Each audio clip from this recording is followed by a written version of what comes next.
മലയാള അധ്യാപികയും അത്യാവശ്യം സാഹിത്യവാസനയും ഉള്ളതുകൊണ്ടാവാം ഏത് പാട്ട് എഴുതിയാലും ട്യൂൺ ചെയ്യുന്നതിന് മുമ്പ് അത് കറക്റ്റ് ചെയ്യാനും അഭിപ്രായം അറിയാനും ത്രിമൂർത്തികൾ രാധിക മേനോനെ കാണാറുണ്ടെന്നും അങ്ങനെ നിങ്ങളുടെ അഭിപ്രായം സ്വീകരിച്ചാണ് അവർ മ്യൂസിക്കൽ പ്രോഗ്രാം ചെയ്യാറുള്ളതെന്നും എന്തിനേറെ അവരുടെ സക്സസിന് പിന്നിലെ സീക്രട്ട് രാധികയാണെന്നും അന്വേഷണ റിപ്പോർട്ടിൽ കണ്ടു.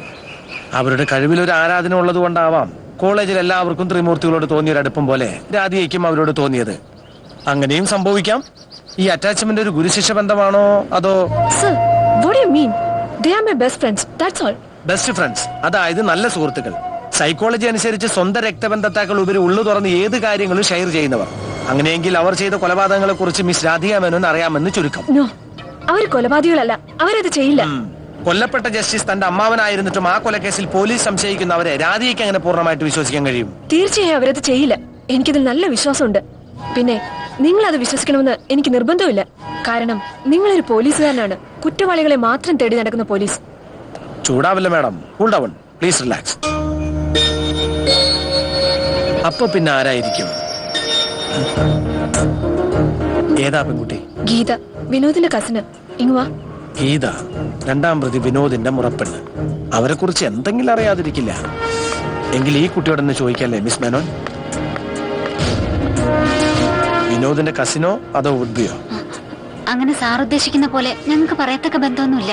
എന്നുവെച്ചാൽ കൊലയാളിയായ വിനോദുമായി അത്ര വലിയ ബന്ധമൊന്നുമില്ലെന്നും അഥവാ ഉണ്ടായിരുന്നെങ്കിൽ തന്നെ ഇനിയും ആ ബന്ധം തുടരാൻ ആഗ്രഹിക്കുന്നില്ലെന്നും അർത്ഥം.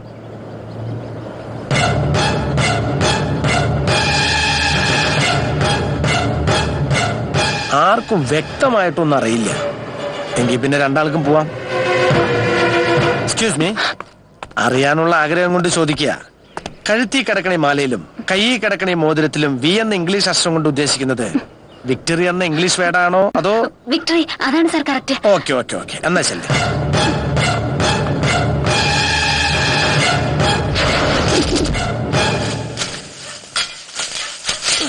അതെ, മഴയൊന്നും പെയ്യാണ്ട് എവിടുന്ന് തവള കിട്ടാനായിട്ടോ? ചില തവളകള് മഴയില്ലെങ്കിലും വരും. അതെന്ത് തവളയാണ്? തവള. അങ്ങനെയുള്ള ഇന്നത്തെ കാലത്ത് പെൺകുട്ടികൾക്ക് നേരെ ഇരട്ടിയാലും ഭയമില്ലാണ്ട്. ആ കുട്ടി കുറച്ച് അടുക്കം ഒതുക്കൊക്കെയുള്ള ഇനി, പക്ഷെ ഇപ്പൊ കുറച്ച് ദിവസമായിട്ട് രാത്രിക്കാർക്കും കൂടുതലാണ്ടോ. സ്വഭാവം മാറാപ്പോ മകരമാസം ആവണമെന്നില്ല, എപ്പോ വേണമെങ്കിലും ആവാം. കാലത്തിന്റെ ഒരു പോക്കേ, അല്ലാതെ എന്താ.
രാവണൻ.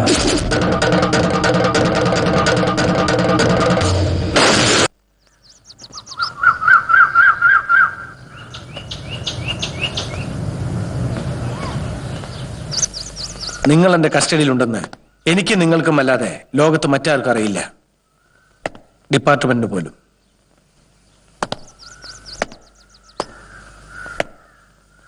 കാരണം യഥാർത്ഥ കുറ്റവാളികളെ പുറത്തു കൊണ്ടുവരണമെന്ന് നിങ്ങളെപ്പോലെ ഞാനും ആഗ്രഹിക്കുന്നു.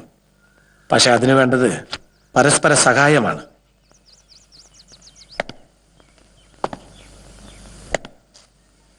അതായത് നേരെ വാ നേരെ പോ നയം.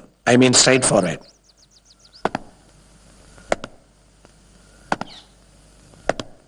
ഗീതയ്ക്ക് ഇതിലുള്ള റോൾ എന്താ? ഞാൻ നേരത്തെ പറഞ്ഞ ടേംസ് ആൻഡ് കണ്ടീഷൻ തെറ്റിക്കാനാണ് ഭാവമെങ്കിൽ 3 പേരും അഴിയണം. വിനോദിന്റെ മുറപ്പെണ്ണാണ് ഗീത. ജഡ്ജിയുടെ വീട്ടിൽ നിന്ന് ഞങ്ങൾ നേരെ ചെന്നത് ഗീതയുടെ വീട്ടിലേക്കായിരുന്നു. വിവരങ്ങൾ അറിഞ്ഞപ്പോൾ കീഴടങ്ങാൻ അവൾ ആവശ്യപ്പെട്ടു. ഞങ്ങൾ അതിന് തയ്യാറായിരുന്നില്ല. പിന്നെ ഞങ്ങളുടെ നിർബന്ധത്തിന് വഴങ്ങിയാണ് വർഷങ്ങളായി പൂട്ടിക്കിടന്നിരുന്ന അവളുടെ ചെറിയച്ഛന്റെ വീട് ഞങ്ങൾക്ക് അറേഞ്ച് ചെയ്ത് തന്നത്. അന്വേഷണ റിപ്പോർട്ടുകളും വിധിന്യായങ്ങളും നിങ്ങൾക്ക് അനുകൂലമായിട്ടാണ് കാണുന്നത്. പക്ഷെ എങ്ങനെ നിങ്ങൾ ഈ കേസിലാകപ്പെട്ടു? ഞങ്ങളെ ഈ കേസിൽ ഉൾപ്പെടുത്താനും കൊലപാതകം ഞങ്ങൾ തന്നെയാണ് ചെയ്തതെന്ന് വരുത്താനും പോലീസിനേക്കാളും കൂടുതൽ ശ്രമിച്ചത് ചില രാഷ്ട്രീയക്കാരായിരുന്നു. കൊല്ലപ്പെട്ട മുൻ മന്ത്രി കൃഷ്ണകുമാറിന്റെ പാർട്ടിയിൽ തന്നെയുള്ള എതിർ ഗ്രൂപ്പിൽപ്പെട്ട PK സുകുമാരൻ, അയാളുടെ മകൻ മാധവൻ ഞങ്ങളുടെ സഹപാഠിയായിരുന്നു. ഈ സുകുമാരന് നിങ്ങളോട് ശത്രുത തോന്നാൻ എന്താ കാരണം? കൃഷ്ണകുമാറിന്റെ മകൾ വന്ദനയെ ഇടയ്ക്കിടെ ശല്യപ്പെടുത്തുകയും പരസ്യമായി അപമാനിക്കുകയും ചെയ്യുന്നത് മാധവനൊരു ഹരമായിരുന്നു. ഇതെങ്ങനെയോ വന്ദനയുടെ അച്ഛൻ അറിഞ്ഞു. അന്ന് ഡിപ്പാർട്ട്മെന്റിൽ വളരെ സ്വാധീനം ഉണ്ടായിരുന്ന കൃഷ്ണകുമാർ പോലീസിനെ ഉപയോഗിച്ച് മാധവനെ ശരിക്കൊന്ന് പെരുമാറി. അങ്ങനെ രാഷ്ട്രീയത്തിലെ മുൻ വൈരികളായിരുന്ന കൃഷ്ണകുമാറും സുകുമാരനും മക്കളുടെ പ്രശ്നത്തോടെ ബദ്ധശത്രുക്കളായിട്ട് മാറി. അന്ന് കലോത്സവം നടക്കുന്ന സമയത്ത് മാധവന്റെ കൂടെ അപരിചിതരായ 4-5 പേരുണ്ടായിരുന്നു. പ്രോഗ്രാം മാറ്റിയതെറിഞ്ഞ് മാധവൻ അവരെയും കൂട്ടി വന്ന് ഞങ്ങളെ ഭീഷണിപ്പെടുത്തിയാണ് കൃഷ്ണകുമാറിനെ കാണാൻ നിർബന്ധിച്ചത്. നേരത്തെ കേസ് അന്വേഷിച്ച ഉദ്യോഗസ്ഥരോട് നിങ്ങൾ ഈ കാര്യങ്ങളൊന്നും പറഞ്ഞിരുന്നു. നിങ്ങളിപ്പോൾ ആരെയും സംശയിക്കേണ്ട, എല്ലാം മുകളിലുള്ളവർ തീരുമാനിച്ചോളൂ എന്നായിരുന്നു അതിനുള്ള മറുപടി. കൃഷ്ണകുമാർ കൊല്ലപ്പെട്ട് അധികം കഴിയും മുമ്പേ അയാളുടെ സ്ഥാനം സുകുമാരന് കിട്ടിയതോടെ രക്ഷപ്പെടാമെന്നുള്ള ഞങ്ങളുടെ പ്രതീക്ഷയും ഇല്ലാതായി. സർ, ഞങ്ങളെ വിശ്വസിക്കണം. ഞങ്ങളൊരു അനിയന്മാരെ പോലെ കരുതി എങ്ങനെയെങ്കിലും രക്ഷിക്കണം സർ. ഇപ്പോൾ നിങ്ങളെ പുറത്തു കൊണ്ടുവന്നാൽ ഒരുപക്ഷെ നിങ്ങൾ പറഞ്ഞതനുസരിച്ച് യഥാർത്ഥ പ്രതി നിങ്ങളെയും കാത്ത് പുറത്തു നിൽപ്പുണ്ടാവും. കാരണം നിങ്ങൾ ഇല്ലാതാകേണ്ടത് അവരുടെ നിലനിൽപ്പിന്റെ പ്രശ്നമാണ്. അതായത് നിങ്ങളെ അവർ കൊല്ലാൻ മടിക്കില്ലെന്ന് പോലും അർത്ഥം. തൽക്കാലം എനിക്കൊപ്പം യഥാർത്ഥ പ്രതികളെ കിട്ടും വരെ നിങ്ങൾ ഇവിടെ താമസിക്കുന്നു. ഇതിനിടയിൽ ഇവിടെ നിന്ന് എന്നെ കബളിപ്പിച്ച് രക്ഷപ്പെടാനോ മറ്റോ ശ്രമിച്ചാൽ നിങ്ങൾ നേരത്തെ എന്നോട് റിക്വസ്റ്റ് ചെയ്തില്ലേ, ഷൂട്ട് അറ്റ് സൈഡ്. അതായിരിക്കും വിധി. അതിനേക്കാൾ ഉപരി നിങ്ങൾക്ക് മേലൊരു കണ്ണുണ്ട്, ദൈവത്തിന്റെ കണ്ണ്.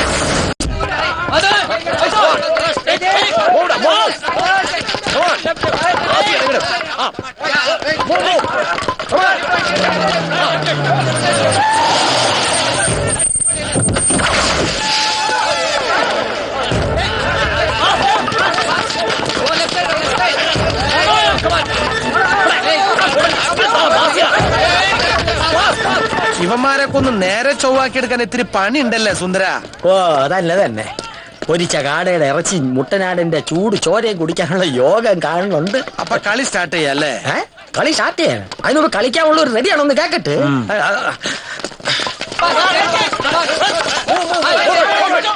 എന്റെ അമ്മ ഗംഭീര കളി.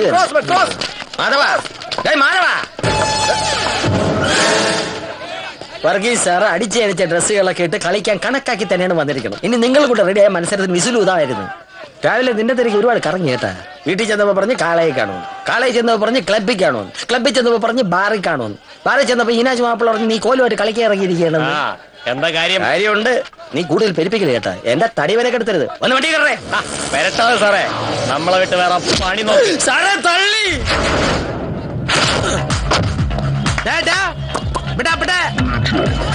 നീ വറീസിന് അങ്ങാടിയിൽ ഇറക്കല്ലേ? വറീസ് അങ്ങാടിയിൽ ഇറങ്ങിയ പിന്നെ അടിയിട്ട പെരുന്നാളാ.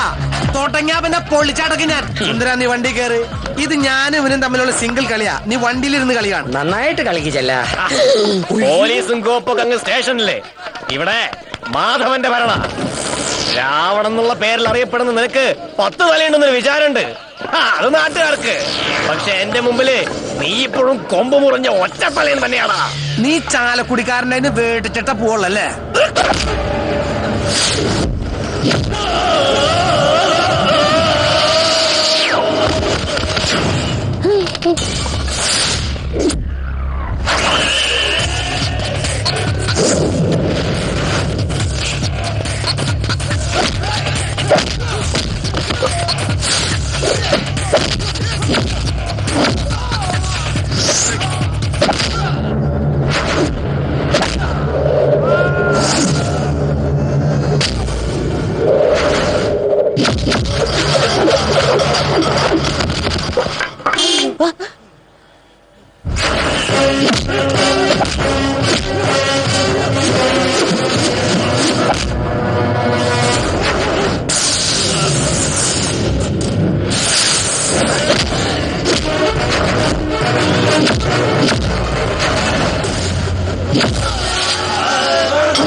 രാവണ, നിന്നെ ഞാൻ കാണിച്ചു തരാടാ അച്ചട്ടെ.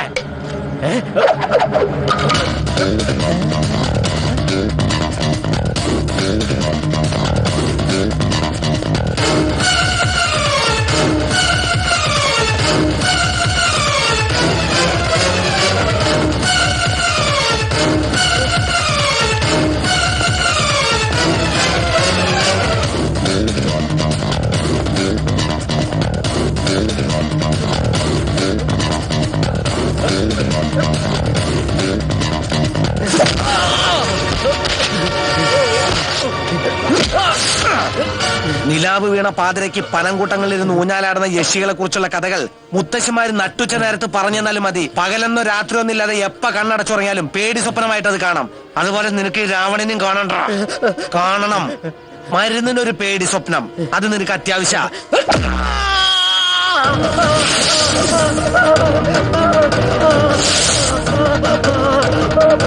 ഇതാണ് രാവണൻ ഇഫക്റ്റ്.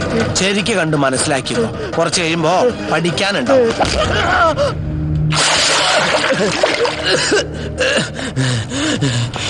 കൃഷ്ണകുമാറിന്റെ ഒന്ന് കൈകാര്യം ചെയ്യാൻ തന്നെയായിരുന്നു ഞങ്ങളുടെ ഉദ്ദേശം. അതിനു വേണ്ട എല്ലാ പ്ലാനുകളും ഞങ്ങൾ നേരത്തെ തന്നെ തയ്യാറാക്കിയിരുന്നു. പ്രോഗ്രാമുകളിൽ മാറ്റം വരുത്തിയതും കലോത്സവ വേദിയിൽ കൃഷ്ണകുമാറിനെ വരുത്തിയതും എല്ലാം അതിനുവേണ്ടി തന്നെയായിരുന്നു. അടുത്ത ഇലക്ഷനിൽ ജയിച്ചാൽ എന്നെ യൂണിവേഴ്സിറ്റി ചെയർമാൻ ആക്കാമെന്ന് പാർട്ടിയിൽ രാഷ്ട്രീയപരമായ ഒരു ധാരണയുണ്ടായിക്കൊണ്ടിരിക്കുന്ന സമയം ത്രിമൂർത്തികൾ ഒരാളെ മത്സരിപ്പിക്കാൻ പ്രിൻസിപ്പൽ അടക്കം പലർക്കും താല്പര്യമുണ്ടായിരുന്നു. അങ്ങനെ സംഭവിച്ച കോളേജിൽ അവരുടെ ഇമേജ് കാരണം എന്റെ തോൽവി ഉറപ്പായിരുന്നു. ഒരു പരാജയത്തെ പറ്റി ചിന്തിക്കാൻ പോലും എനിക്ക് കഴിഞ്ഞില്ല. അതുകൊണ്ടാ ഞാൻ അവരെ മുൻനിർത്തി കൃഷ്ണകുമാറിന് വേണ്ടി കണിയൊരുക്കിയത്. പക്ഷെ അതിനിടയിലാ വേറെ ആരോ കയറി കളിച്ചത്. സത്യത്തിൽ നീയും നിന്റെ കൂട്ടാളികളും ചേർന്ന് കൃഷ്ണകുമാറിനെ കൊലപ്പെടുത്തിയ ശേഷം ആ കുറ്റം 3 പാവങ്ങളുടെ മേൽ കെട്ടിവെച്ചതല്ലേ? അല്ല, ഞങ്ങളല്ല കൃഷ്ണകുമാറിനെ കൊന്നത്. ഞങ്ങൾ അയാളെ അപായപ്പെടുത്താൻ ശ്രമിച്ചു എന്നുള്ള നേരാ. പക്ഷെ ഞങ്ങൾ ആരും അയാളെ കൊന്നിട്ടില്ല. സാർ എന്നെ വിശ്വസിക്കണം. ആരാണ് ഈ ഓപ്പറേഷൻ മാസ്റ്റർ ബ്രെയിൻ? പറടാ.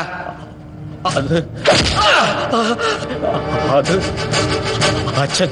പാറയിൽ കൃഷ്ണൻ എഴുത്തച്ഛൻ മകൻ PK സുകുമാരൻ, അതായത് ഇപ്പോഴത്തെ രാഷ്ട്രീയ ഭീഷ്മാചാര്യൻ, നിന്റെ തന്ത.